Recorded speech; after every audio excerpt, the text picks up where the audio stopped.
They both are really funny. Good idea. They just go with the flow. It's the Hershey and Keegs Show.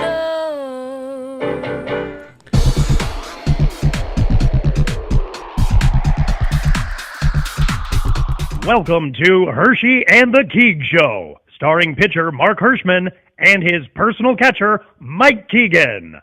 Every Tuesday night at 9 p.m. live from the Governor's Comedy Club radio studio. Thanks so much for listening. Well, hello, ladies and gentlemen. It is Tuesday night, 9 p.m. You know what that means. That means it is the Hershey and the Keegs Show. We are happy to be back in the Govs podcast studio. I am Mike Keegan, joined by Mark Hirschman and Tony Walker, our producer.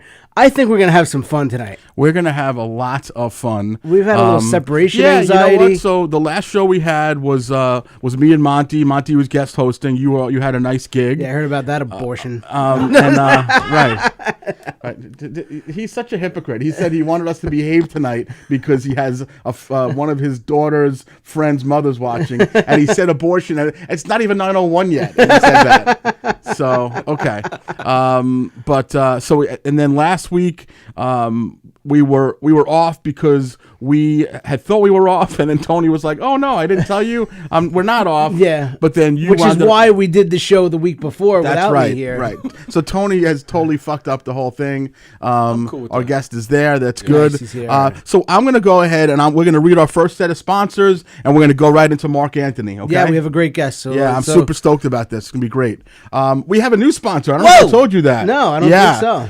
So we're very proud to announce that the Hershey and Keegs Show is proudly sponsored by Sophia Jewelry at 134 Gardners Avenue, right here in Levittown, specializing in diamonds and vintage jewelry. Go see Omid for all of your buying and selling of jewelry, and mention Hershey and the Keegs for a free appraisal. Right on Gardners Avenue by the post office in that little shopping center, Dog Pound, the Greek place, the Old Salvation Army, Omid. Carvel is over there. Fire and Ice? Well, 1996, there was Fire and Ice. So Omid, who we met at an event a couple of weeks ago, an amazing guy, apparently a very fair jeweler. So please, all your jewelry needs, 134 Gardners Avenue. Tony posted the business card. Then we have our friends at Sip and Serve Waitress and Bartending Service. Elevate your next private party with the Sip and Serve squad. Their awesome bar and wait staff will ensure your event will be unforgettable. Book now and let them handle the details while you enjoy the celebration. Call Jen at 516-528-6783. And then, of course, we have our friends at New View Construction. They were established in 2007, and they are the people to call for the finest craftsmanship and all of your general contracting needs. Call 516-924-5627 and do it with confidence. And, of course, American Restoration Solutions. When disaster strikes your home, they will guide you to recovery. Call 516-662-9377 and ask for Senior Account Manager Keith Dunn. And also remember that Keith Dunn is one of the most reputable mortgage brokers on Long Island. So if your house goes bust, you can call him. If you need to go ahead and refinance, do a new mortgage, Keith Dunn is the guy. With no further ado, we are very honored. I'll let you do the honors to bring your buddy, who I've ever met, but I'm super stoked. Go ahead and do the honors, Mikey. My mic is back on. Sorry. Good job, Tom. All right. Speaking of doing it with confidence, we're happy to announce our guest today. He's actually going to be headlining here at Governor's Comedy Club in Levittown, April 10th. My good friend Mark Anthony Synagoga. What's going on, buddy? What's up, man? Thanks for having me, dude. Thanks for coming on, man. Appreciate it. How's my audio? Am I sounding good? You sound good. Sound crystal clear. Happy to have you. So a little background. Mark Anthony Synagoga. He's a comic from Canada. He's going to be coming out here to Governor's Comedy Club to headline Thursday, April 10th, and we're excited to have him here. And Mark and I met last year at the Boston Comedy Festival. He's a hilarious guy, and you got to come out and see him. Very good. Well, Mark, just because Mike doesn't have any manners and he didn't introduce us, I am named Mark with a C also. Sorry, this is Mark and Tony. All right. I am Mark David. You are Mark Anthony. This is Tony Walker, and we're super happy to have you. Mike has spoken a lot about you. You are the first Canadian that we've ever had on, I believe. This is true. That's historic. Come on. And what I want to know is, you're here Thursday, April 10th. Thursdays are usually pretty hallowed ground at Governor's for fundraising events. How did you manage to nail a Thursday down in Levittown? That's a big event. How'd you pull that off? Oh man, I mean, I just was relentless in the DMs with Governors. I was just like, man, I need a one-nighter. I got to try and tap into the Italian market on Long Island. It's Long Island, right? That's right. You got it. Oh, thank God. I've messed up the geography too many times.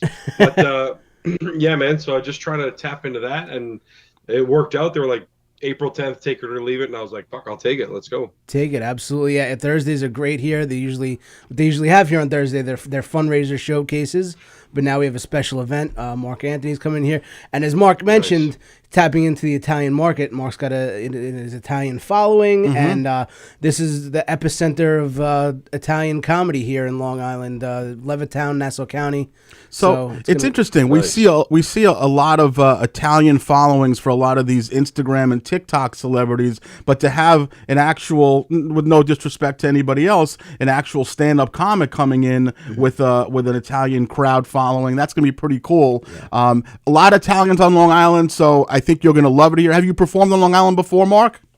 I have not. No, and I've been to New York in general many times, and every time I think I'm going to an Italian area, I'm not. I get misled and end up performing in a warehouse somewhere or in a pub, and every Italian DMs me being like, buddy, what are you doing over there? Yeah. So I'm looking forward to being, because, Governors has been one of those spots that you hear about for a long time, especially being Italian and a comic. So it's checking both boxes, and I'm really looking forward to it, man. I've heard so many good things. Yeah, when I was in Boston with Mark about almost a year ago, and I said, yeah, we gotta have him at Governor's here. I mean, amazing. Now, are you in the city now, or Long Island? Or are you still back in Canada? No, right now I'm in Canada. I've just kind of been doing my own tour, kind of trying to see if my following translates into ticket sales, because sometimes it doesn't. So kind of put on my first big theater tour theaters in Canada. In the US, it's been clubs. And yeah, just kind of been wrapping that up. And this is one of my last dates. It kind of got added pretty last minute too, because again, it was a take it or leave it situation. So yeah, man, just kind of winding down and looking forward to coming down there again. Yeah, I mean, listen, they didn't throw you junk, man. It's going to be a hot spot. You should have a nice room. This is certainly where both Mike and I started, and it is one of the best rooms. I mean, Mike performs more than I do, but you to this day still say it's one of the best rooms you ever performed in. Yeah, I mean, I've been all over the country performing, and it's not just because this is my home club where I started my first time on stage. It's a hot club. It's a great club. They take care of you. It's a great staff, and you're going to fit right in. Yeah, you're gonna do Hell great. Yeah, dude. That's awesome. Yeah, I'm amped for that, because, like I said, there was really the only option if I wanted to include it in this, like, let's call it winter spring tour that I got going. Sure. In terms of availability, and I was like, man, I just hope it's enough lead time for me to get butts and seats, or as many butts and seats as I wanted to. You know what I mean? Yeah. Yeah. Well, we'll keep pushing it. How does that room feel? Like, does a room feel like, let's say if there's, let's call it 50 people, does it still feel like a nice, you know what I mean? It does, but I mean, because it's just such a great intimate room and low ceilings and everything. But you'll have way more than 50. I mean, it's a 275 person room. You will. You'll have way more than that. And but even like I said, even if it's a smaller crowd, it's an intimate room, and it's great. Yeah, as long as you get the tables filled in front of you and on the sides, I think you're good. There's also like a little bit of a second level. So if that's not filled, it's not the end of the world. But if you want that immediate little front area and side area filled, you're looking like, what, 80, 100 people, Mike? Yeah. Something like Yeah, that? exactly. So I think you'll get that with no problem.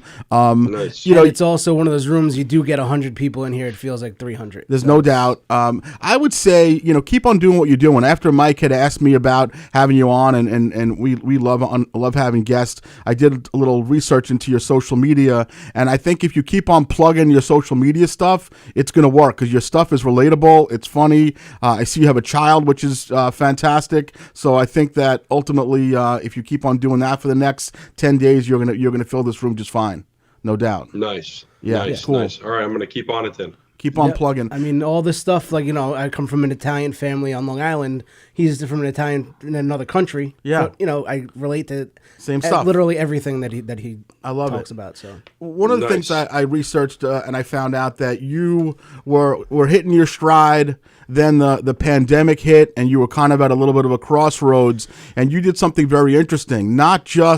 You weren't just plugging away at social media and TikTok and Instagram, but you decided to do corporate Zoom shows, and you got kind of a new life out of business. Tell us a little bit about that, how that went for you.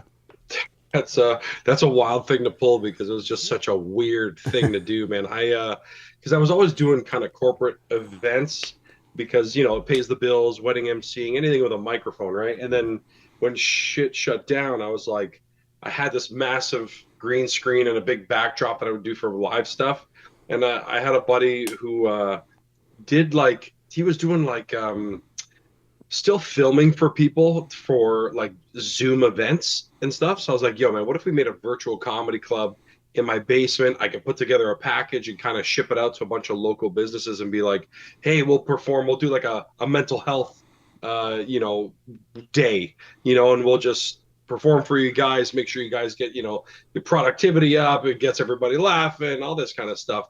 And then I was kind of pairing that, like, you can download games off of Steam and shit like that, where you can kind of play, like, I can host Family Feud for your company and we can split everybody up into teams. So like, I was just trying to do anything, bro, to just keep that fucking shit sharp, dude, because and it worked really well. Like, I was getting so many companies and I would just hire comics and I was like, hey man, here's your mic cover. I had a separate entrance into my basement for comics. So I was like, just come in, do your time, get off. I'll be in the corner masked up. And like, so we kind of tried to follow the social distancing BS that was going on. yeah. And it worked well, man. I mean, you didn't hear the laughs because, we'd had their mics off but I had a big screen so that we could see their faces at least laughing. Because, you always got that idiot who's like cooking dinner or some shit with his mic on, you know what I mean? Sitting there with his balls out, cooking zucchini wheels.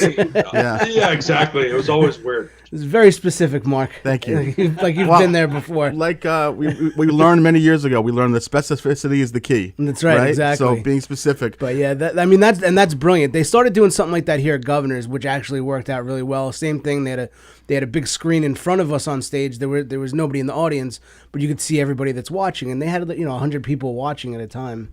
Yeah. But I just feel like Mark Anthony. I mean, I feel like I just totally missed the boat on the pandemic stuff. Like, so many people it was a terrible time, but so many people capitalized. They were motivated. Like, I watched Tiger King and took naps for 2 years. But we talked a lot about Tiger King. I'd have to say we had a lot of fodder to talk about, that was pre-podcast. Exactly. You know what? If we had the podcast back then, we could have been talking about the Tiger King, and he might not be in fucking jail today, which is a sin to begin with.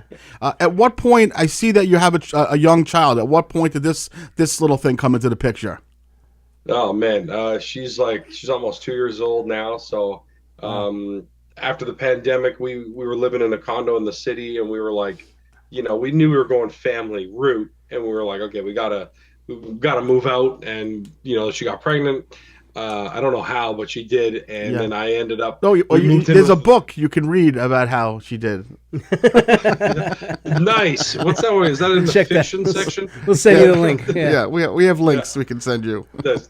And then I ended up shacking up with my nonna and shit until we found a place because we wanted to be ready for a baby with a room and all this kind of stuff. Yeah. And the market was terrible, post-COVID, and the condo market, everything was a disaster, and prices were inflated. So New York, Canada, same shit. Exactly. Yeah. Yeah, Toronto's just it's got the prices of New York, but just not the opportunity or the anything else to go with it. Anything good, okay. Exactly, anything good. So, just that cool stadium with the Blue Jays play, though. That fucking place is dope. We've got to go there. Yeah, they just renovated it too, and they got all these bars and shit on the first. I heard about that. Hotels and bars. Yeah. You can live your whole life. Baseball, liquor, and place to live. That's all I need, exactly. That's great. Yeah, legit. But yeah, anyways, we had the kid, stayed at my nonna's place, then we found a spot, and now I'm living here. So it's been a crazy 2 years, bro.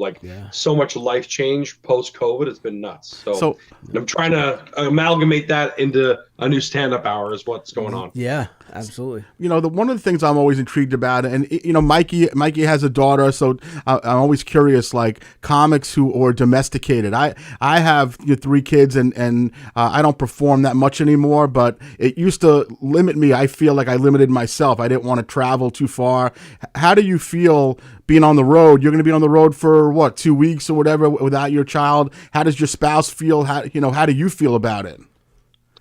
I mean, my spouse hates it. Okay. She can't stand it. I mean, she knew what she signed up for. She's down for the game, obviously. Yeah. But, she says that, and then when push comes to shove and I'm actually gone for 2 weeks, we're very lucky. We've got a pretty good family support here. Both of our moms get involved, which is great. We both have siblings, and they want to help out. But, dude, like, in the end of the day, like, you know how it is. The day-to-day is a lot of fucking work. Yeah, man. And then when it's all on just one spouse, especially in the early years of the child's life, it's like 24/7, and like garbage starts piling up, like just in general, like everything starts to fall.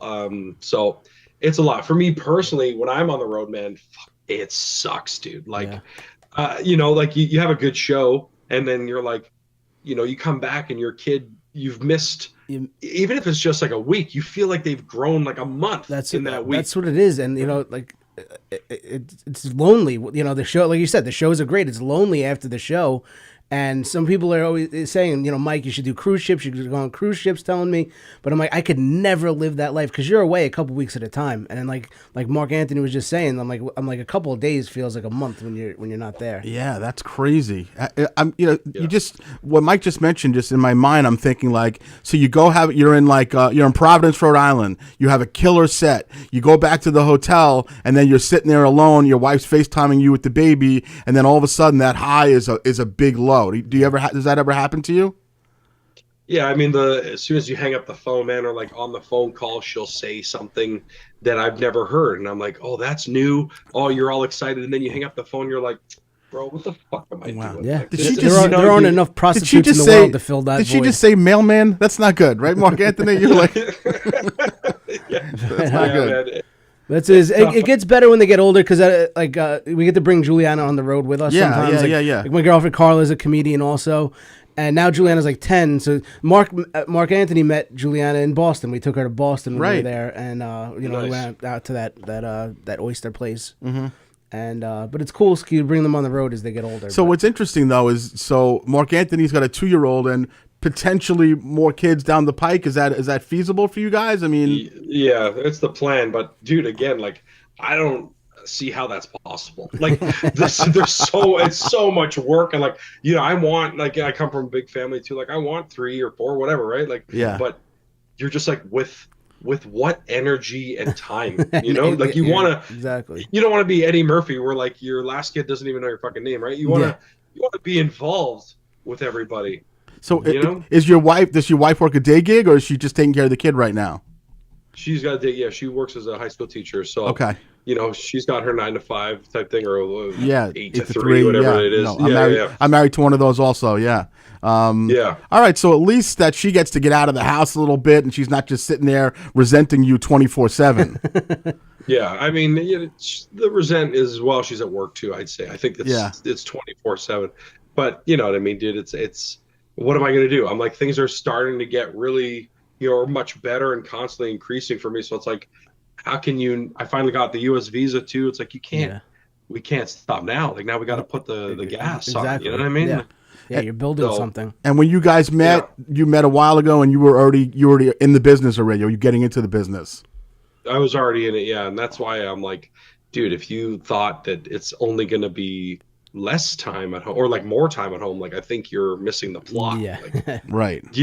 But again, it's more of an internal issue, because like I feel like, with the right support and conversations, you can get her on board and figure things out to make it work. But like the internal struggle with wanting to be there as a dad, wanting your kid to know that you're there, because there was a point where like I think out of the 2 months I was only home for like 4 days total. Oof. And like and she started to like prefer my mom and prefer my mother-in-law, and like when I came home was kind of just like expecting me to leave again, and like there was it took a solid 2 weeks of me being home consistently for her to actually be like, okay, you're not going anywhere, this is great. And you could just feel it in their mannerisms and the way they are, and like that just like it really does psychologically fuck Oh with you. yeah, You know what I mean? that's a Oh, mental yeah. tug of I war mean, you're yeah. dealing with every single day. Then Yeah, yeah, and then you're just like, well, I got to go and do that. And like, you know, in the local shows, it's great because I bring them with me. I bring her out on stage after and stuff Yeah. like that, which is fun. But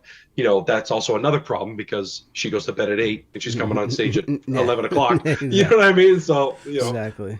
how much opportunity? I mean, I'm not that familiar, other than the the big festival that goes on in Montreal. I don't know about. Then that's not even there anymore. Oh yeah, so I mean, Canada-wise, like, is there, if you just decided to stay, in your region within a couple hundred miles, is there enough to keep you sustained, or not really? only now because of social media for myself personally. Yes, because you can just start putting on your own shows and people are going to come and all that kind of stuff. But then you get into an oversaturation situation. But other than that, like, no, man, the scene is not. There's not enough clubs. There's like 4 clubs in the province, dude. Like, Yeah. It's like yuck and yucks. Ontario. Yeah, you got Yuck Yucks, the Corner, Comedy Bar, and Absolute Comedy. Like that's it. Yeah. And there's 2 Absolute Comedies and a few more Yuck Yucks if you're going the whole province. But like, they're very territorial. If you want to work for Yuck Yucks, you're not working for nobody else. And if you work for Absolute, they don't want you to work nowhere else. Yeah. There's a few independent ones that are good too, but you can't play them all. And then even if you played them all, what do you? You're coming home with what? 15, 20 grand for the year? Like, Yeah, what the fuck? exactly. What are we doing? Exactly. What are we doing with this? Yeah. That's why you need all that the bullshit, Yep, the you're wedding right. emceeing, the corporates, Do you think there's enough? Let's just say that your social media presence grows, where potentially you can do some traveling to the States, but maybe not being a full roadie as far as a road comic is concerned, and then just survive on the money you make from social. I mean, is that feasible? Yeah, I mean, that's sort of where I'm at now. Like before this tour, it's like from the brand stuff and, other side gigs that you get from social media, that plus the corporate gigs, I've done so much on the business end that I've been able to build a small little foundation for myself where like there's so many different streams of where money could come from, acting and this and that, where like, okay, something's going to come in to keep us afloat here Yeah. and enough savings. But the road is still a huge part of that pie in the year. And now with the socials, like, it's definitely gotten better. So like I can, from this tour, I can afford to be here for months and just stick around and, get a little bit of a float, which is nice. I'm grateful for that. But yeah. So it's interesting. It kind of goes hand in hand. Like you're gonna come on this tour in the Northeast here, or I don't know if that's considered from where you are, but you're gonna have people at Governors and Boston or wherever you're gonna be, and you're gonna get people wanting to see you on social media after they see you for the first time, potentially in a comedy club setting. So you kind of can't stop. You kind of got to keep the train going. Yeah, it's a constant build, and like the U.S. specific. Like I'm actually shocked on this first little bit of the tour because I did Laugh Boston and I did Pittsburgh Improv and Detroit House of Comedy, and I've done a few of the Italian markets so far, and like people are coming out. It's on an off night, which is great. Yeah. But like you said, some people are either coming out because of the following or vice versa. So it's like now you kind of got to just keep it building and keep tapping into those markets as much as you can till the fan base grows, Exactly. What's your if you had a paint in your mind right now, you're a young guy, young family, but you're an entertainer and it's in your blood and you're not going to change it. You're not looking to become work on a ship, or you're looking to be a comic. What's your plan? Would you like to get a pilot? Would you like to be in film? Like, what do you see yourself doing? What's an ideal situation for you? Ideally, I'd love to get some comedic role in a movie or a TV show. That would be great. So then I could kind of use that to eventually create my own movie or TV show. That'd be awesome. Okay. And then, but stand-up's the one thing I just plan on doing until I'm Don Rickles. Like I'm just 85 on tour. Like that would fucking be. Till they're wheeling you out on stage. Yeah. Exactly, till they're like, this old man's out of his mind. I would.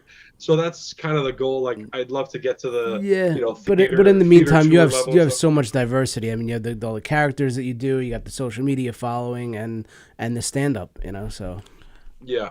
So I'm hoping the stand up takes me to like theater level and touring that shit. It kind of goes hand in hand with a question I like to ask when we have people on. Like, what do you daydream about? Like when you're just sitting around and you're in a car, driving somewhere, or you're on a plane and you're just sitting thinking, like, what are you daydreaming about?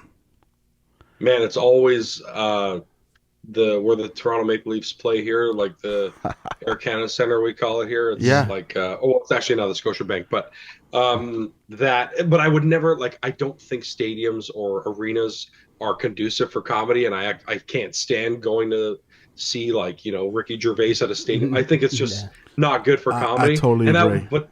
But that would be just the only one, so that in my own hometown, like, I kind of reached that point. Yeah. Just to say I did it in my hometown and be like, that's that. Everywhere else, comedy clubs, smaller theaters, I think is as big as it should go. Yeah. Even some theaters are like 1,000, like it's too much. Yeah. You're watching the screen the whole time, Yep, you're right. Do you ever sit back and think, like, and I know it's tough because you have so much to go, but do you ever like give yourself a chance to just, like, holy shit, like, I've done this and I'm doing it? Do you reflect? Do you look at the surreal place that you're in, or you won't even give yourself a chance to do that? I mean, I was just talking about that yesterday, actually, because this past weekend was my Toronto shows, which I planned to have been the end of the tour, but then all these other days came about, and that was sort of the surreal moment because, a lot of these little theaters, they're like 300 seaters, 400 seaters, they're always placed near comedy clubs that I started in. So it was a little bit of a full circle surreal moment, like, and after I got off stage, I was like, man, I can't fucking believe people are buying tickets, getting a babysitter, parking, it's raining, just to come and see me. Like, it messes with you. And I'm like, this is what you've worked for, so you're happy about it, but you're also like, I can't believe this. This is unbelievable. Like, it's a weird feeling, it's kind of like a catch-22, Yeah, like, I almost sometimes feel like, I tricked them into coming out tonight, but everyone has a good time. They end up wanting to come out, and they have a great time. But would you say that? I don't know, like. Go ahead. Sorry, Mark Anthony. No, go ahead. I was gonna say, like, I don't know about you guys, but, like, you get to that point in your career where, like, you feel like finally people start taking you seriously in what you're doing. Yeah. Whereas, like, I feel like I've been working for a really long time, and it's taken this tour to happen for people to be like, yeah, no, he's a comedian full time. That's his thing. Like, whereas before it was like there was always that moment in their heads of like, okay, Mark, this job opened up. I'm like, you know what I mean? There's always like another option for me, or is he going to quit soon? Like, is he still going to keep going? Like, when's he going to break? Whatever. You should be over that point at this point, hopefully. And, would you say out of all the stuff that you do, and I'm sure you act and you have your characters, but Mike and I talk about this all the time, that the feeling of being on stage and getting laughs, like, would you say that's the top of the mountain? Like, there's nothing better from an entertainment standpoint for you?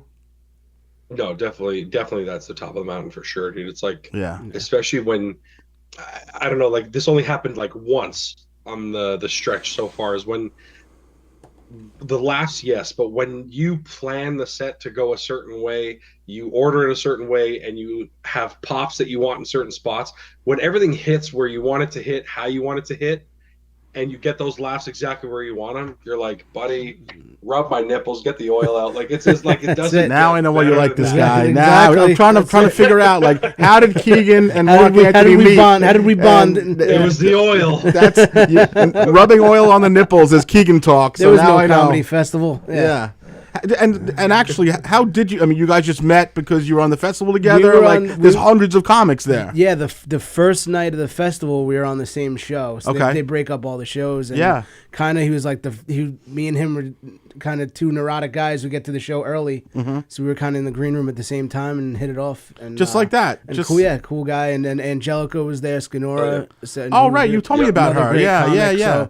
So the three of us were kind of there a little bit early and kind of. So did you have a little group that you guys went out and did dinner? Like, what was a little bit. There wasn't much. When I was doing that festival, I was driving back and forth the first couple of days. Oh, you had something going on at home. I was working shows. the day job. Oh, right. And, Okay. And I would do the festival in Boston, do the show, drive back to Long Island, and then drive back to Boston after work the next day. Holy shit. But the last 2 days, I ended up getting rooms there, and Juliana and Carla came. So we didn't really go out too much. Awesome. Plus, I had Juliana and Carla there. But yeah. It was a weird festival, though, in terms of, like, mingling and hanging with comics. Like, dude, I was going to, like, all these sandwich shops by myself throughout the day. I'm like, where is everybody? No one wants to hang. Like, every other festival, they kind of try to orchestrate that. They usually do. Like I just did Asheville, and they really do make it a group. Everything's a group activity. Everybody's together the whole 3 days that you're there. Boston's kind of, I noticed it's a lot of just Boston comics. So they're all going home after that. A little clicky, yeah. And but like I ran into Mark Anthony at one of the restaurants that I took Julianne and Carla to. So but they don't really do the whole hang thing at that festival. It's a great festival. I was there by myself, just eating fucking oysters alone, like a loser. Like, it was ridiculous. But what's nice is you guys got to work a great gig, and then you became buddies, and here we are. You know? Definitely. Yeah, right away, I'm just like, oh, this is my guy. Like we had a lot. It seemed like we had a lot in common, and our humor was similar, and he went up and destroyed, and it was awesome. That's amazing. Are you bringing your own? You bringing your own host and middle? You're just coming in and just doing your set, and that's a wrap. Next week. No, that's pretty much. I told them I'm gonna try and find guys like you guys, or they're like, are you open on to book next the rest week? of the show? So I was gonna. Okay. Yeah. All right. Awesome, dude. That was. For anyone who's watching, please, next Thursday, April 10th, right here at Governor's. The show's time. What's the show time, Mark Anthony? That's a great question, buddy. I'm pretty sure it's 7:30 show time. You can go on govs.com. And usually the show time on a Thursday is probably 7:30. It's Sunday. It's usually 7. But Mark Anthony's going to be here. Listen, this guy needs your support to our people. A lot of the people listen to our show and then come out and support either me or Mike or people that we Mark friends Anthony's with. one of our guys, so all you guys. Yeah, so it's going to be. Get your tickets. The Thursday night shows are great. There's no work on Friday. Well, I mean, I guess there is for some people, but it's not going to be a crazy late night. Usually the shows are over by 9:30 or 10. Yeah. Go on govs.com. Support Mark Anthony. We've loved having you on, buddy. Thank you so much for joining us for a little bit. I'm happy to meet you, and I hope to get to meet you in person, and maybe me, you, and Mikey will do some gigs together, when you went down here. Yeah. And you ever want to come back on, you let us know to promote anything. We'll be happy to have you on again, buddy, okay? Oh, dude, thank you guys so much. I apologize for turning this radio show into more of deeper thought stuff. Oh no, that's what we do. This is what I do. I have some. This is how I prefer to do it. Mark brings it out of people. So. I'm like Christopher Hansen minus the perversion. So no, we like that we do that. We went deep with you. Pardon the expression, and we'll have you on again, and maybe we'll see you next Thursday night. Thanks again, brother. Really enjoyed having you on. Hell yeah, man. Thanks for coming on, dude. I'll see you Thursday, and like I said, govs.com. Mark Anthony Synagoga. I love it. Thursday, April 10th at Governor's Comedy Club. Thanks, Mark Anthony. Have a good night, brother. Take care, guys. Take care, pal. Thanks, man. Dude, you didn't tell me what a terrific guy, man. Oh, he's a great guy. Fucking He's excellent. an awesome guy. Yeah, I love that we had guy. a lot of fun chatting up in Boston. I love it. Like he said, I wish we got to hang out more in Boston. Yeah, hopefully if you're around next Thursday, you're open, maybe you'll pop in. Yeah. All right, let's do our second set of sponsors. Tone, if you're ready, you let me know. You good to go? Good to go. All right, we have the Herschy and Keegs Show, proudly sponsored by our good friend at Sunray Services, Eric Haft, owner and operator of Sunray Services. Now is the best time to convert to hybrid heating and cooling. Call them today at 631-231-5533 or visit them online at www.sunrayservices.com. I should mention, as I have many times, but I've had plenty of friends who have used Eric for change their air conditioning I've or used heating. Eric. You've used him, so he's terrific. His company is terrific. We have Triple M Professional Painting and Construction. My buddy James Nocerino, 516-395-6390. Family owned and operated for over 35 years. Call for your free estimate today and ask for James.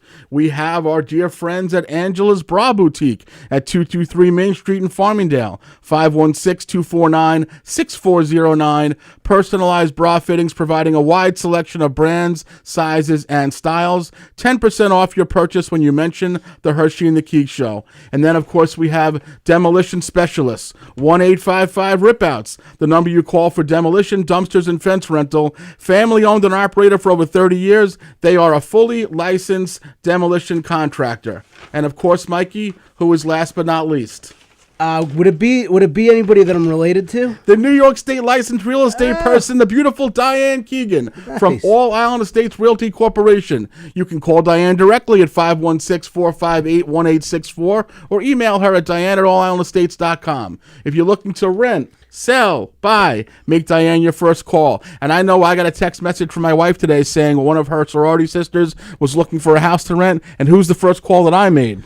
Michael Keegan. No, Diane Diane That's Keegan. Exactly right. So you're in good hands with Diane. For all that's a rhyme. A little bit of a rhyme. Yeah, not bad. To all of our sponsors, we love you, we appreciate you, and please, to our listeners, shop with confidence. They're all terrific. Now, we can dive into the stuff that we've been waiting to talk about. We got a lot of shit to talk about. A lot. So lock and load, people. Yeah, strap it on. Strap it on. The first thing that we should talk about probably is our little prank that we agreed on this morning at 7:30. The little Herschy and Keegs. Oh, that was a prank. Damn it! I thought I was out. The Herschy and Keegs breakup announcement, which we also posted verbatim last year. And what's funny is that I guess a lot of people didn't realize, and we got some people caught up in the fishnet. Yeah. You know? Certainly, well, one of them I felt bad about, which is WFAN's own Peter Schwartz, the general manager of the New Dragons Arena Football League. He has a show here called Sports Bash, and he's generally a good person. Yeah. And he texted immediately. I saw the post. I'm very sorry to hear it, and I felt awful because he really was genuinely feeling badly. Sorry, Peter. So that was one of them. Anthony D'Angelo, the old bartender from the brokerage, his response was about time. Oh, Anthony! About time, you silly. Richie Byrne, who's a very funny comedian. He must have been very funny. He wrote, "What show?" Oh, Richard. Hey-o, Richie. Richard, that's 'cause we. And certainly our favorite line was from my high school pal, who I haven't seen in quite a few years, but she lives in the Massachusetts area, and she is a novelist, actually. She writes books, and her comment I thought was the best. Business ventures with friend. Her name is Jennifer Safri, by the way. Wonderful writer, wonderful girl. Business ventures with friends are risky, and while we all think we can do it, most of the time it's too hard. Great job seeing what's important and making the decision that needs to be made. I love that. It's almost like people have that decision needed to be made. I love it. I love it. I love the fact that she just all the way to Massachusetts. She wrote a literal novel. She's like, she just dove right in there. She's exactly. like, thank God that needs to be done. Overdue. This was coming a long time. It's evident that the pair didn't match ever. You know, and she wrote that kind of earlier. Like she's been thinking about that. Dude, she immediately when I posted it, it was like she saved the information. Yeah, like you do know, like when a celebrity passes, they already have obituaries written for celebrities. That was our pre-written obituary. Yeah, no, they do. That's a fact. They learned that when I was in college, and she was like, "Let me just write this so when they do a post that it's over, that you know I can go ahead and just C&P, boom, copy and paste." Yep. She had that locked and loaded. Yeah. So and then there was one that was my buddy Billy Stevens, who I know for a long time. I guess you had run into him in a local I ran into him establishment 2 hours ago. So I got a text message, and it says, "Just saw Keegs. He's very heartbroken on your breakup." And then I just responded with a whole line of laughing faces, and he wrote back, "I'm not lying." So I wrote, "Did he try to pull your leg and make believe it wasn't an April Fool's joke?" And he wrote, "He didn't. I said that I saw your post today on Facebook, and I asked why the breakup." I didn't realize it was an April Fool's joke either. So you came in here today thinking that this is the second to I last thought this week. was the second to last show. Yeah. I'm like, we gotta have Mark So, Anthony on, yeah. plug his show. Yeah, we and had- then we whatever committed to bullshit that. we have Yeah, next week. And other then nonsense. And then I'm out. And then I have Tuesdays That's open. it. Tuesdays free. Tuesdays open You again. can go to Dang Noodles all you want. You can go get sockified, socky up. You're always rushing. He's always running from some sort of ethnic restaurant over here. Like we're always cutting a meal short for Mike. Seriously, He's always at this show gets in the way of my meal. Oh, I was eating sushi. I was at all you could eat meat, Brazilian food in Portugal. You know, Yeah. so Plus, he's used to fighting with people on podcasts. right. That's Exactly. true. That's It's true true. too. Exactly, We yeah. never fight. Yeah, we don't fight enough. No, That's, maybe we should fight more. Yeah. Maybe we should fight more. And then Tom Kelly can tell you what you're doing wrong. Oh, right. Is that maybe we need to have people that we fight with? That's not a That's bad true. idea. That's not a You know bad- write what that guest I down. do want to get, by the way, is that guy.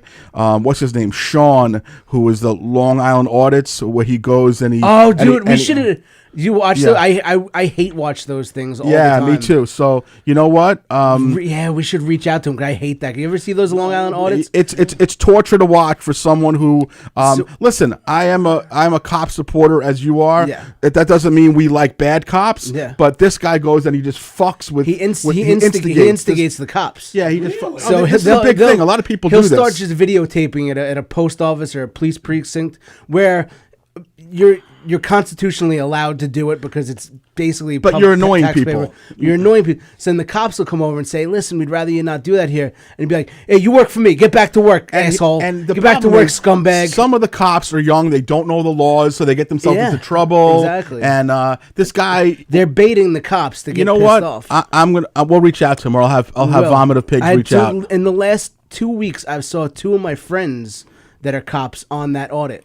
Are you my fucking friend, kidding my friend me? in Nassau County cop, Steve Poulos, and my buddy Sal Gigante, who's a detective in the city. Both with of them. Sean? One of them was with Sean. One of them was with Another this one. other auditor guy. It's disgraceful. So all right, He actually so calls him asshole. and Yeah. Oh yeah. scumbag? Calls really? them scumbags. it's the worst. It's totally the worst. But all right, so we'll do that. Another thing that we're not going to fight about, we should mention because we haven't been together since then, but. I guess it was 2 weeks ago. Myself and Keegs and Keegs' friend Vinny Capozzi, we attended an event, a wonderful charity event. Frank Lucano, who is a good buddy of Mike for many years and now becoming a good buddy of mine, he's affiliated with this organization. It's called Think Happy. Think Happy essentially is an organization that does incredible things for children, basically 14 years old and under, who have suffered some sort of loss, whether it's sibling loss or parent loss. And essentially what they do is they will show up at one of these kids' houses and surprise them with a Nintendo or tickets to a Broadway show. No, not a Nintendo. Are you 50 years old? Yes, yeah, you correct. Yes, I am. I But think they'll do something really wonderful for these kids, and we went. They'll give them like a whole Christmas or a whole Easter. Yeah. It's just amazing, and we got to see a couple of kids speak. We got to see some parents speak who had lost their spouses, and it was just amazing. And of course, the initial thing when Mike asked me to go, he's like, "Well, there's going to be celebrities there," and I'm like, "I want to go for that." And then ultimately, it became not insignificant because it was important because we met some really cool people and have good pictures. We met Benoit Hogue and Bobby Nystrom and Jiggs McDonald and Dwight Gooden, and it was a wonderful event. And kudos to Frank Lucano and this whole entire organization. Please give it a little bit of a look online, thinkhappy.com. If you have a couple of bucks laying around, go ahead and donate it and go to the event next year. I mean, it's an awesome event. We're going to go again next year without question. Yeah. Tony will invite you. The Vomit of Pigs has decided he wants to come with us as well. Yep. And it was wonderful. One of the highlights for me was I was sitting with Vinny, your buddy, and we had lost you. We didn't really know where you were, and you weren't really drinking or anything. It wasn't like that. But we lost you, and we're like, all right, well, let's go watch what's going on. And then what was happening? There was a live auction going on. Jiggs McDonald, the legendary announcer, Islander announcer, and so forth, was auctioning in a live auction off Dwight Gooden's jersey. I thought they were auctioning Dwight Gooden. He got $625 for Dwight Gooden. No, they're auctioning off Dwight's jersey, and we couldn't find Mike. And everyone was looking at the area where it was just Jiggs and Dwight Gooden. And Dwight Gooden's holding up this autograph. He's holding the jersey. And Jiggs is doing the auction. And people are like 600, 700, and then right behind them, there's a guy blowing balloons up, like he's like a balloon maker of some sort. Like a balloonologist, Nick whatever. the Balloonatic. And Keegan's just standing there waiting for a balloon while Dwight Gooden is holding a jersey. Jiggs is looking to raise money for this foundation, and this fucking asshole's waiting for like a balloon fucking donkey. Giraffe. I was a giraffe, and I'm like, we're like, where's Mike? And then Vinny's like, hey. And I'm like, what the fuck? I'm right behind Dwight Gooden in all the action. Yeah. And I'm just like waiting patiently. So all the videos that I have. He makes these great balloons where he puts lights inside of them and stuff. But so all my videos, it's like 800 for Dwight Gooden, 825, 850, and there's Mike. He's like looking at the fucking balloon maker. I have arguably the greatest picture in Major League history with his World Series auctioning off his memorabilia. Right. And I'm trying to get a balloon giraffe. Dude, it was just amazing. It was so goddamn funny, and it was a great event. And seriously, we're gonna get a table. Yeah, we should get a whole table next year. There's no excuse that between me and you, we can't get a table. Yeah. Like if it's Tony, me, you, Don Sill, Monty, Vomit of Pigs, we should easily be able to get 10, 12 people in our sleep. Vinny Capozzi, no doubt. And it's a fun night. It goes fast. There's Chinese auctions. There's other things like that. I mean, and the stuff that they auction off at the Chinese auction is ridiculous. It's outstanding shit. Totally outstanding shit. So great night. Please make a note of it. It's usually in, I guess, middle of March. Middle of March at the Jericho Terrace. And it's a wonderful event. Great food, booze, the whole nine, and it wasn't that expensive whatsoever. No. So that was certainly huge. I never got that balloon though. The line you never got the balloon. Freaking kids kept going in front of me. Yeah, no, it was incredible. Another thing that speaking of April Fools and pranks and gags, a story that I've been fixated on, and you and I texted back about a couple of times, was this Impractical Jokers Joe Gatto situation. Oh yeah. Can you go ahead and tell us a little bit about what you know about the Joe Gatto story? He was divorced. He was getting divorced, and then he got back with his wife. And now they're saying that he's got these allegations of sexual assault against him. Yeah. Well, so basically what's happening is these... it's not like 16-year-old girls. It's like 23-year-old women who basically chased him at these shows, and they baited him the way I see it. And they're texting him, and they're basically wanting to like talk to him and hang out. And did he get a little bit out of line? Probably. He did, but there's the temptation. I love Joe.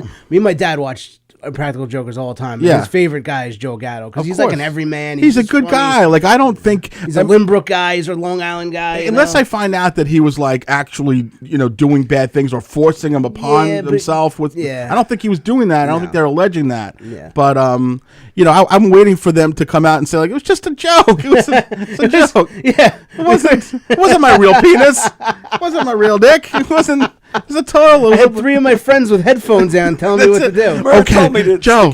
Murr said, "Take your dick out, put it in her hand. Go ahead, and then go back and forth really quick."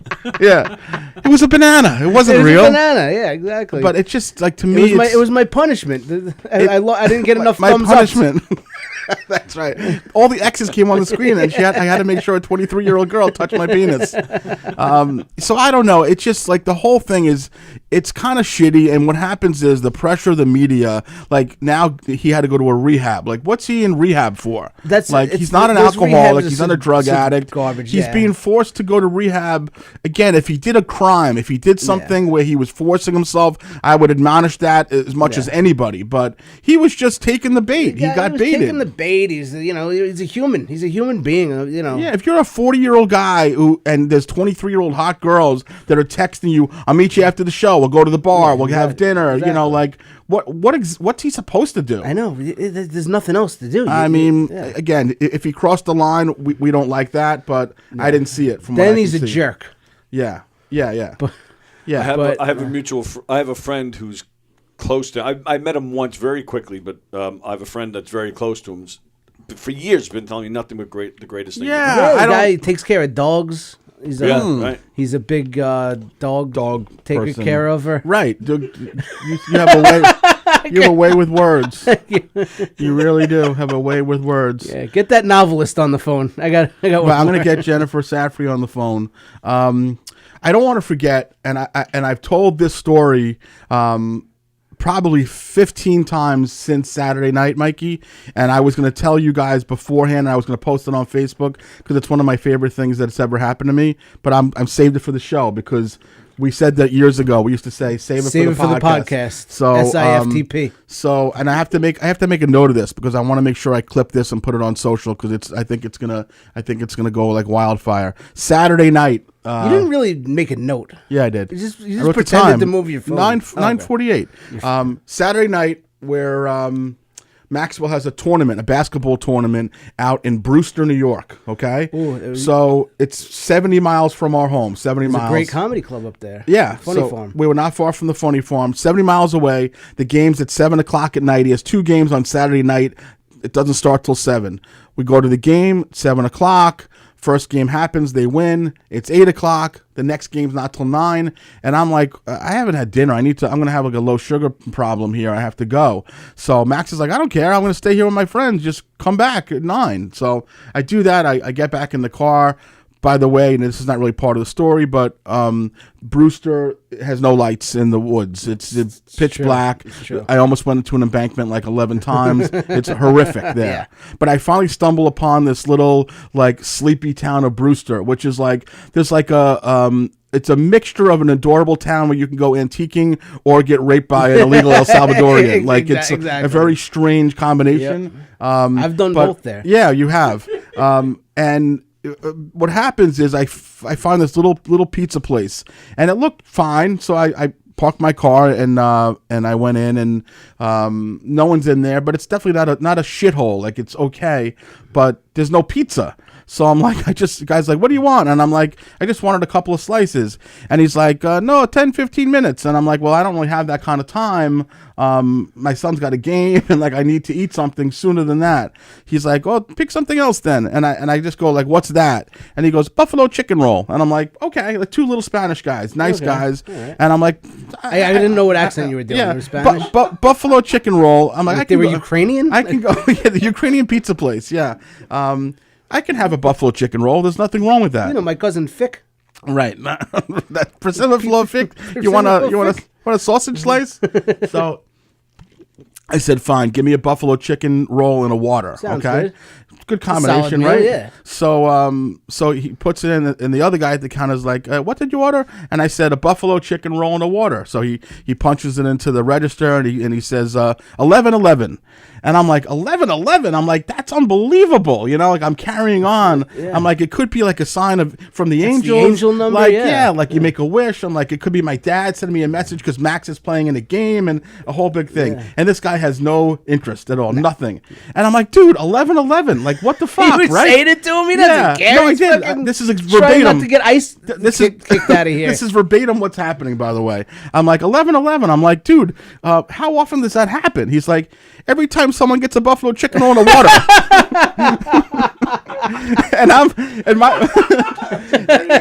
and my response is I'm howling with laughter. I am cracking up. You have no reason, and no idea why. Like he didn't give a shit. He didn't care about my father, the angels, anything like that. And he's like, anytime someone gets a buffalo chicken roll and a water, and he doesn't make him. And I'm cracking up. He doesn't make a motion to laugh or anything like that.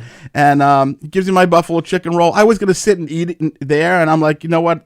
I think I've lost my moment here. Yeah. So I take the chicken roll and I leave, and I'm laughing the whole way back. Like I'm cracking up. I think it's the funniest thing. You definitely thought you were special needs. Oh, there's no question about it. But I take a bite into the fucking chicken roll. home run, bro. Yeah? Killer. Like Brewster, New York has you know good what? buffalo chicken rolls? Chicken rolls generally to me are like a mouthful of dough. Like there's too much I bread. get them. A lot of times they're dry. Oh, this was like a crunchy buffalo blue cheese. I'm like, whoa, this is Really? like the new Present of Slaw Fick. Exactly. Wow. But, That's new pedophile pizza. But I came back and I told one of the moms the story, and she was cracking up. I'm like, this is a funny see, story. you're a normal person. You get this. This is a funny story. Yeah. And I'm going to save it for the podcast. Aside from it's a beautiful story. It's a funny story. Yeah, and it's a harmless story. And it's It clean. is. It's clean. And then we called ice on the two guys that didn't Yeah. understand angel Well, numbers. basically, since Saturday, I've told Angel, my cousin. I've told the story to anyone who I knew doesn't watch the podcast. So I've told it to a lot of people. I've told it to more people that will hear it now. Oh, this story again? No, I've told it though at work, like to just a million people, and everyone literally cracked up. Like it's a funny story. Yeah. And the fact that he had no affect at all was the best part. So that's hilarious. 11/11 tonight. Make a wish to Papa Hirsch and to 11/11, to the Pizza Angels, Place. Yeah, and exactly. And now I know next time in Brewster, New York, because I'm up there fairly often. Oh, I didn't know that. But yeah, it's called the Pizza Place in Trattoria. It's called. Okay. And it's a little hole in the wall.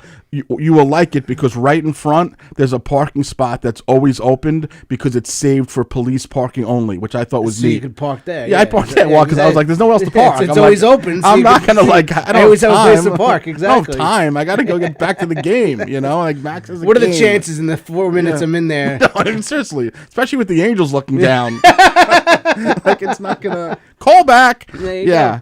So But yeah, I'm there pretty often. Mariano, you got to book me at the Funny Farm soon so I can go to this pizza place. Mariano Alvarez. I love that. I love that. It's a great catering hall called Tilly's Table, and the comedy club there is the Funny Farm, and it's one of the best. Oh, rooms. I didn't know that. Okay, Yeah. great. That's perfect. Speaking of the Funny Farm, Barbie doll is still in rehab. You know, Barbie doll hurt her leg and drug and alcohol addiction. and she's in the rehab. She's in the she's in the Betty Ford clinic, Barb, for lorazepam addiction. But she's making strides. She's making improvements. She's doing every day. okay, and I had a moment a couple of days ago where Savi, who's the one who takes care of my mom and visits her a few times a week, whatever. She's like, "Do me a favor." The Filipino lady who steals her jewelry. Same, yeah, exactly. She said, "Do me a favor, take your mom's laundry, bring it home to the condo, and then I'll wash it and bring it back, whatever." So I'm in like a rush, but I don't want to screw up this mission. So I go to take my mom's laundry out of the hamper that they have there, and for some reason I can't figure out how to get the bag unhooked from the actual, like, the way they have the lid. It's like pressed into the bag. So I just started ripping at the bag.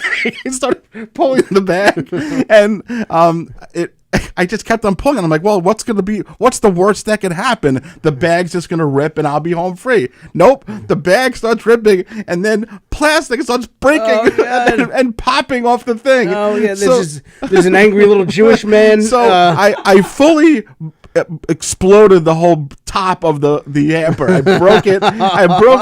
So now I have my mother's bag attached to the top of the lid.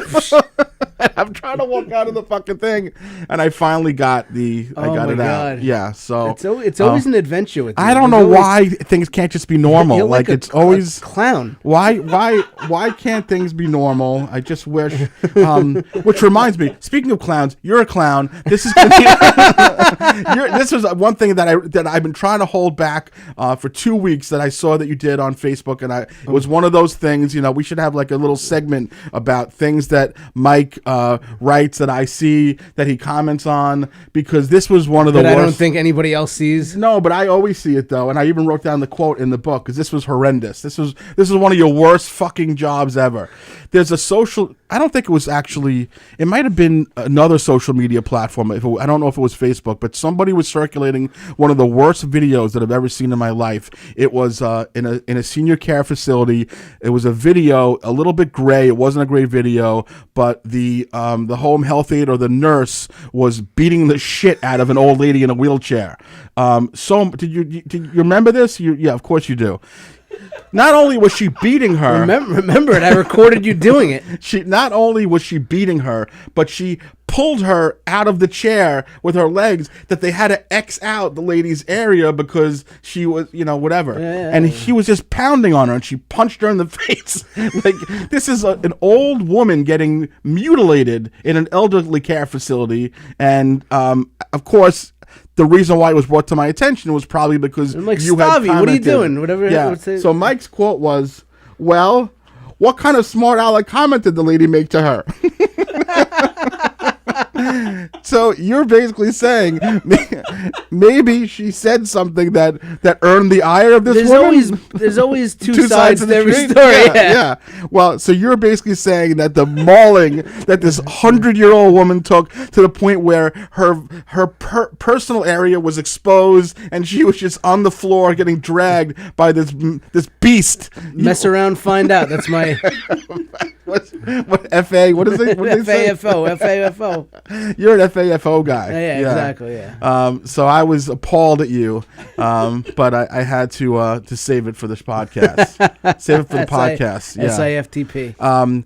As we get to the close here, this is something that we have to talk about because it took some conversation today. You called me about it, and then you didn't really know if we should talk about it, so I actually called Tony to talk about it. And let's preface this by saying this is not meant to. We're not making fun of anyone. We're not disparaging anyone. But essentially, what happened is Mike called and he's like, "What kind of animal is Tony?" And I'm like, "What do you mean?" And I'm like, what are you saying? And he's like, the guy with the fingers.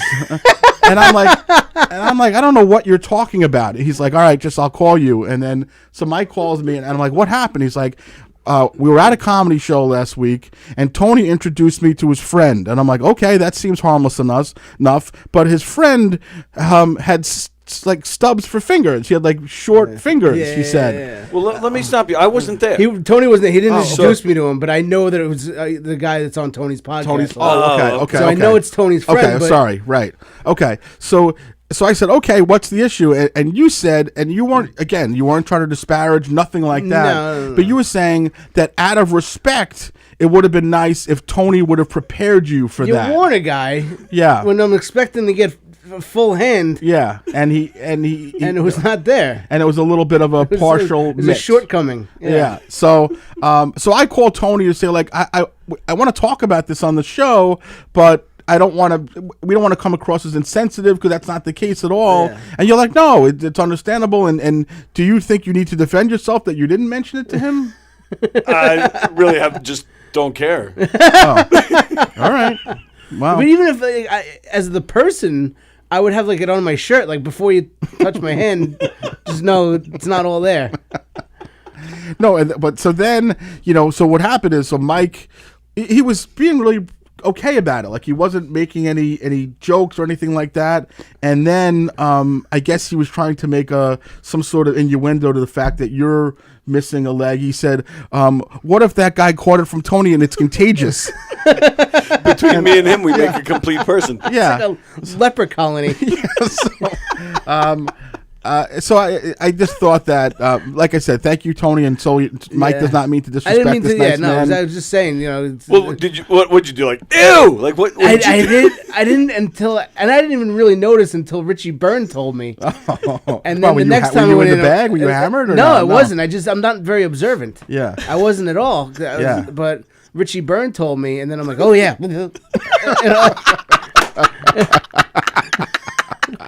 You're a fucking animal. You're a goddamn fucking animal. You're an uncaged animal. Well, before we go, I do want to say that show, which he was nice enough to come, and we appreciate him being at the show. Yeah. It was our graduation show for the comedy class that me and Richie taught, and it was our first graduation show, and we had our first two graduates, Dan Schreiber and Tyler Noble, who killed. Great set, two great sets. I heard they were fucking dynamic. They were great. The whole show altogether was great. Yeah. So who was? So you were on the show. Richie was on the show. Patty Boyle. Patty Boyle. Yeah. Pat O'Rourke hosted it. Rachel Dukas is another new comic. She was very funny. Okay, good. Frankie Fiella, Frank Fiella's daughter. Yeah. She did a I spot heard on the she's been show. on another show coming up with you. Yeah. Yep. Yeah. She's on. Chuck Fox was on the show. And, Wow, it was a killer show. It was a really good show. We had a great time. That's amazing. And lighter crowd than we wanted, but the crowd was just awesome. Well, did you have it in the giggle room? We had it in the Gilgore. Yeah, so I mean, the truth is, you have 20, 30 people we had in there. 25 people in yeah, there. And so it was it's great. It was fine. still I mean, great, it's such a small, cozy room. Yeah, exactly. So, it was so great. It was good, a man. great Well, night. listen, It was that's the first. It was a great week here. We had Palmer's thing here. I think we were going to talk about that. We're running out of time, but Yeah, well, I guess we could save it for next week at this we point. could. Yeah. But, but the Governor's Comedy Club was great this week. We had the fundraiser for Palmer Florentino here. Yes. Mm-hmm. And I guess we can talk about it next week's stuff. Yeah, But, I don't want to rush it. It's an important topic, so we're Yeah. gonna definitely talk about that. This has been like it's good to be back. I mean, obviously, we had a guest on who was terrific. What a great guy. But Mike and I, we needed to have a good solid half hour of just Hershey and Mikey time because it's been a little bit, and we do. I think one of the first messages I got was from your friend. The lady that watches the show, Joan Krupe. Oh, yeah. Joan Asher, yeah. And she was like, I love when you guys do anything, but when it's just you two, it's just the best. It's magic. And, There's some magic there. So I'm glad that we got a chance to go over some stuff. We definitely did not cover everything. We have a lot more to cover next week. I don't know what the timing is going to be, but Mikey just found out about 2 hours ago. Go ahead, tell us, Mikey, who the guest that you booked with a date pending. Fellow East Meadow High School graduate, mixed UFC, martial art yeah. UFC champion Matt Serra. He's coming on the show. On the show. Yeah. We're looking to get him in the studio. So Does he still live in East Meadow or no? I think he lives in Massapequa now. Okay. But he owns All right. a bunch of Brazilian Jiu-Jitsu studios here on Long Island. So I didn't even ask you. You just texted me out of the blue and you said, I got him. We have a lot of mutual friends, me and Matt. Okay. So did you run into him? You texted him? What was I the didn't deal? run into him. I've been watching his social media a little bit now on his Instagram. Yep. And I saw a couple of videos with him with a couple of my friends. I'm like, you know what? We have all these mutual friends. Yeah. I've met him a few times. He used to coach my friend Monster. Mm-hmm.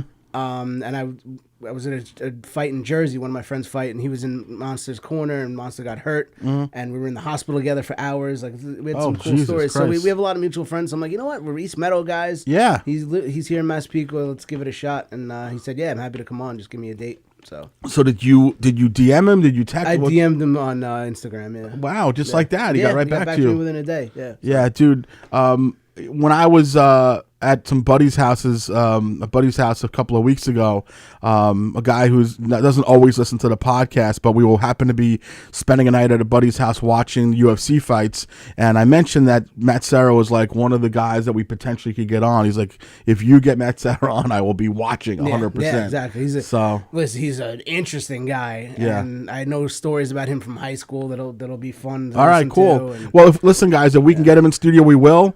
If he wants to zoom in, then we'll do that. But as long as we can come up with a date, I will. I'll text you tomorrow, Mikey, and we'll run it past Tony to see what we have available coming up. All right, listen, we're over time here. We could probably go a little bit longer, but we won't because we like to stick to a tight hour. So, Mikey, let's go ahead and plug what you got coming up. Ooh, we got a busy week. Tomorrow night I will be at the Speakeasy in Long Beach. Thursday I will be at Off the Hook in Freeport on the Nautical Mile. Friday I will be at some place in Comac with Joe DeVito. And Saturday I will be at a country club. During the day I'm at a country club in Plainview. I'll get the name. Just message me if anybody wants to come. But me and Aaron Berg are going to be there. And then at night, Aaron Berg's a killer, by the way. Aaron Berg's one of the best. Yeah, he's a killer. It might be. I think. Just text Mike. Don't go hypothetically on Tony's dumb statements. It could very well be. But yeah, text me if you want to come, because that'll be a great show. And then at nighttime, I'm at Mother of Mary Church in Hillsborough, New Jersey. Dude, that's this weekend? That's this weekend, yeah. Oh, my God in heaven. It's a busy couple of days coming up. Dude, I love that. Very good. For me, I don't usually have a lot of stuff to promote because I don't perform that much, but the Haley's Comet of Comedy is coming back to the stage. I will be here at Governor's Comedy Club in Levittown on April 13th, which is a Sunday night at 7 p.m. It will not be a late night for anyone who wants to come and see me perform. I anticipate the show will be over by 9:30, give or take. It is a fundraiser for my friends Dom and Steph, who are raising money for their daughter's softball to go to Ocean City, Maryland. So you can buy tickets through me. I can put you in contact with them, or if you feel more comfortable, you can go to govs.com and buy them through the club. But Sunday, April 13th, I will be back on stage, and I got some new shit to talk about. That's awesome. So, I'll be here in the building, whether I'm on the show or not, I don't know, but I'll Okay. be in the building. Okay. And we'll do a little meet and greet after the show, maybe. we will definitely do that, as we always do. Anthony, what do you got going on with the Knock 'em Dead comedy show road traveling tour? Thank you, pal. April 26th is our next public performance down in Freehold, New Jersey. Go to knockemdeadcomedy.com. Terrific. Okay. All right, folks. Good to be back with you. We hope you enjoyed our guests. We hope you enjoyed our banter. And as always, fight the good fight for us. Share and post and tag Smash and it. smash it up. And we will see you guys next week. Thank you. All right.